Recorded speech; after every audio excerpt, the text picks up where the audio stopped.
Selamünaleyküm, hər vaxtınız xeyir gözəl insanlar. Bax, bu gördüyünüz pitasklozadır. Əkilmə qaydasını göstərəcəm. Dipçək, torpaq buradadır. Demək, bax, bunun burada bu qədər deşikləri var. Siz də hansı bir qabdan qaba çevrəndə, bunun gördüyünüz kimi burada 4 dənə deşiyi var.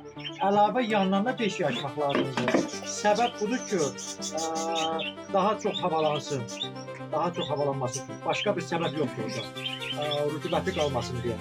Buradan əlavə ən azından 3 dənə deşik açılmalıdır. Və deşiklər həddindən artıq deşik olsun ki, havalanması daha çox olsun.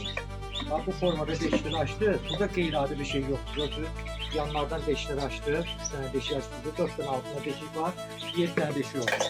Normativdə belə qablarda 15-16 dənə deşik olur. İkinci səbəb nədir bu deşikləri açmağın? Bu qab bura oturanda, tərəli qab bura oturanda alt bağlanır. Ona görə rütubət saxlayır. Ona görə bu yanlardan deşiklər açılır ki, havalanma daha çox olur. Hələ naborat bunu biraz yuxarı qaldırmaq olsa daha yaxşı olur. Bu bitki getdi. Torpağımız var buradadır. Zəngin bitki üçün olan torpaqdır. Və əlavə torpaq açılacaq burada.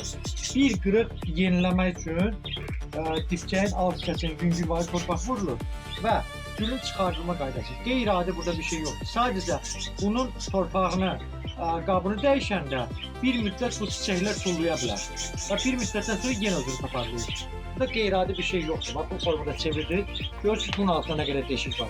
Ona görə bacardığınız qədər dipçəklərin altının deşiyini çox edir. Görürsünüz, sağlam gözəl şəkildədir. Sadəcə bunu bu yerləşdirdik bura.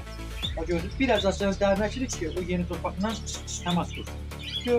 Burada torpaqladır və qoyduğunuz yer 100% bol günəşli yer olmalıdır. Bu formada qəşəng səliqəli qəşəng torpaq və torpaqlayanda da heç vaxt torpağının yanlarını həddindən artıq sıxmayın. Yüngülvari belə oturtduğu torpağı və ondan sonra bol-bol sulayın. Əgər qaldı burada bir məsələ, əgər burada çiçək hansı ki açıq solursa da, məsəl üçün bu günlər açıb, bundan qabaqki gün açan bax budur. Çiçək açıq solandan sonra bax bunları kəsmək lazımdır. Bunları heç vaxt üzərində saxlamayın. Nəinki bunları, ümumiyyətlə güllər çiçək açanda onun ana zoğlarını heç vaxt saxlamayın.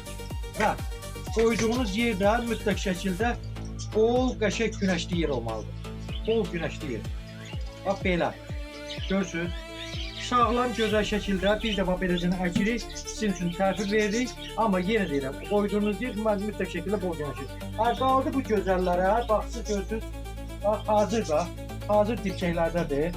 Sadəcə alırsınız, aparıb nə cür saxlanmalıdır, nə cür qaydada qulluq eləmək lazımdır, hər birisinə başa salın ki, rahat da siz də buna qulluq edə bilərsiniz. Belə, heç bir sirri yox, heç bir şey yox.